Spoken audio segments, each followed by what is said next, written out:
Alright, magandang oras mga kababayan, mga kaguling boy. At meron tayong bigyan ng reaksyon dito. Itong tungkol sa mga maleta ni Saldico na isinakay sa loob ng isang sasakyan, isang van yata o isang SUV. At yung conduction sticker sa likod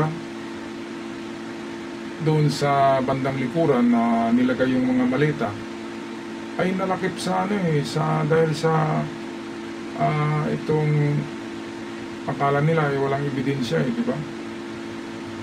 Nakuha ng picture yung conduction sticker ng sasakyan at ang letra nito ay letter L. Ang naunang letra, letter L. So ito na-search ni Random Nulo channel, ating ka-vlogger si Random Nulo. Na-search niya na ang letter L pala ay mga sasakyan niya na rehistrado sa Davao region. Kaya sino bang congressman ang nandoon sa Davao?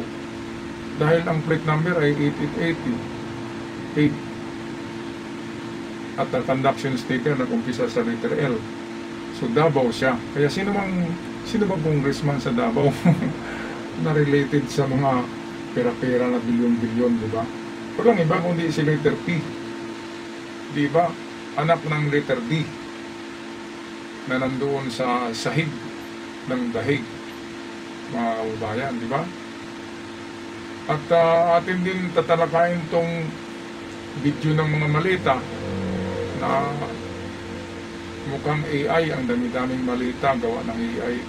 Maganon-ganon lang yung paghawak sa camera, wala talagang galaw, parang naka-stabilizer, nakaganyan, hindi, walang shake.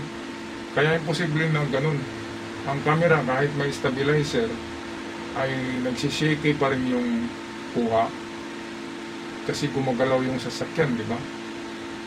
At kahit hindi sumakay, yung kamay mo gumagalaw din yun. At meron din tayong bigyan ng reaksyon, itong kilay ni Saldico dito sa picture. Ito yung mga post sa Facebook kilay ni Saldico sa dito sa comparison ay maitim pero ang totoong kilay ni Saldico ay manipis, parang wala siyang kilay. Saka yung ngipin niya dito sa lower jaw dito ay parang natanggal yung isang ngipin sa AI, pero sa actual wala namang sira ng ngipin in front, sa front teeth si Saldico. Kaya pwedeng AI yung video kasi iba yung kilay niya iba rin yung ngipin niya, lalo na yung mga malita. Yung sabi ko, gumaganon-ganon yung very smooth yung movement ng camera. Kung sino man ang naghawak ng cellphone ay parang gawa ng AI, kasi ang AI perfect yung yung kuha ng video. Okay, kaya ating napanoorin si Random Nulo dito. Pakinggan natin ito mga kababayan, matatawa kayo dito. Ng picture.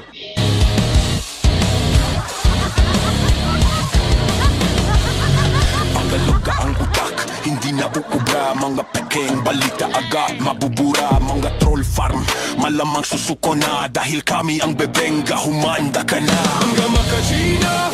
Okay, ito L960 pala ang conduction sticker, mga kababayan. Okay.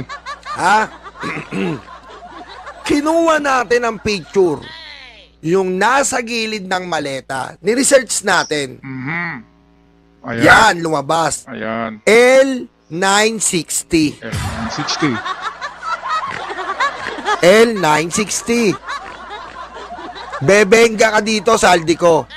Kung sinasabi mong kay Presidente ang bahay na dinilibiran mo, L960.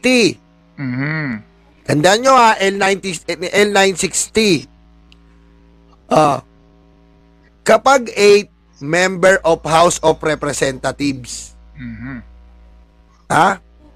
Yan ang plate number. 8. Siyempre, iisipin nila si Romualdez. Diba? Romualdez yan. Romualdez. Si Romualdez yan. Si Romualdez na kotse yan. Doon deliver bago kay BBM. Tama. Diba? Unahan na naman ito yung mga DDS. Kay Romualdez yan. L, oh. L. Okay. Okay, ha? Romualdez. Okay. Pero, kapag L, plate number by region. Ha? Plate number by region, starting letter. Davao Region. Ayan, so Davao Region nga, mga kababayan. Di ba? Ayan, oh. Oh, grabe. Bakit nasangkot ang Davao dito? Yung dideliveran, bahay ni ni Romualdez sa ni PBBM. Nakatira ba sila sa Davao? Mukhang hindi yata. Kaya nagkamali sila ng mga picture na pinakita nila eh. Yun pala yung mga malita na i-deliver sa Davao. Nako, konektado pala si Saldico sa Davao eh. Sino kaya itong congressman ng Davao na tumatanggap ng mali-malita? At ang conduction sticker ng sasakyan ay IL960. Nako, pwede namang itanong yan sa LTO, di ba? At kapag nalaman na ang may-ari ay si Mr. P, ay lagot na. Di ba yung Mr. P? At hindi lang yan, ha? May mga issue ngayon na lumalabas na gumagamit ng AI si Saldico para sa video ng mga malita, yung gumalaw-galaw na malita, gumaganyan, na napaka-smooth, wala man lang ganun, walang shake, hindi shaky. AI yun. At hindi lang yan, yung nagsalita siya, di ba? Makapalang kilay niya eh. Makapalang kilay, din yung ngipin niya dito, ito sa litrato, yung ngipin niya dito sa baba ay parang natanggal o bungi, di ba? At yung talagang litrato niya, yung kilay niya, manipis talaga kay Saldico. At medyo payat siya dito sa video niya eh, na nag-reveal siya, nag-tell all daw. Ano bang tell all na yan? I-tell all, kung tanungin mo yan muli, ay iba na naman ang masagot niyan eh. Kasi naman sinungaling eh, hindi totoo yung pinagsasabi. Maraming nagsabi na hindi talaga totoo. At talagang hindi naman talaga totoo. Kaya nga, palpak yung picture eh. Nakunan yung conduction sticker. Nalaman tuloy napapuntang Davao yung pera. Kung totoo yun. Basta't yung sinasakyan ng malita, ng mali-malitang bags, Samsonite bags, yung sinakyan na SUV ay merong conduction sticker na L960 at ang plate number ay 8, ibig sabihin congressman. Sino bang congressman na naroon sa Davao, nasangkot sa bilyon-bilyon?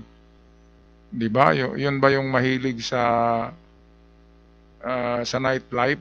Mahilig pakyaw ng mga GRO sa loob ng mga KTV bar, na pinasara yung KTV bar para exclusive siya lang tsaka mga kasama niya ang nandoon. At ang laki-laki kapag nagbayad sa mga babae dahil nga bilyonaryo eh. Kaya pala mali-malita eh ang dineliver. So ito yung nakakatawa sa mga pasabog ni Saldico, dahil yung video niya ay ang liit-liit niya, ang payat-payat niya eh. Tapos yung ngipin niya dito kulang, manipis. Ang kanyang kilay sa totoo ay manipis, pero sa video makapalang kilay niya. Ano ba talaga kuya? Ano ba talaga kuya? Anong masabi niyo dito mga kababayan kay Saldico? Kayo ba maniniwala na doon siya nag-deliver kay Romualdez Martin ng mali-malitang pera? O doon siya nag-deliver sa kung sino man ang may-ari ng L960 na conduction sticker na ang sasakyan ay rehistrado at naroon sa Davao City? Paki-comment nyo nga para malaman ko. Okay, so ako'y magpaalam na. Maraming salamat sa lahat. At sa mga bago pa lamang sa channel, huwag kalimutan mag-subscribe. Hanggang sa muli, paalam at ingat ang lahat.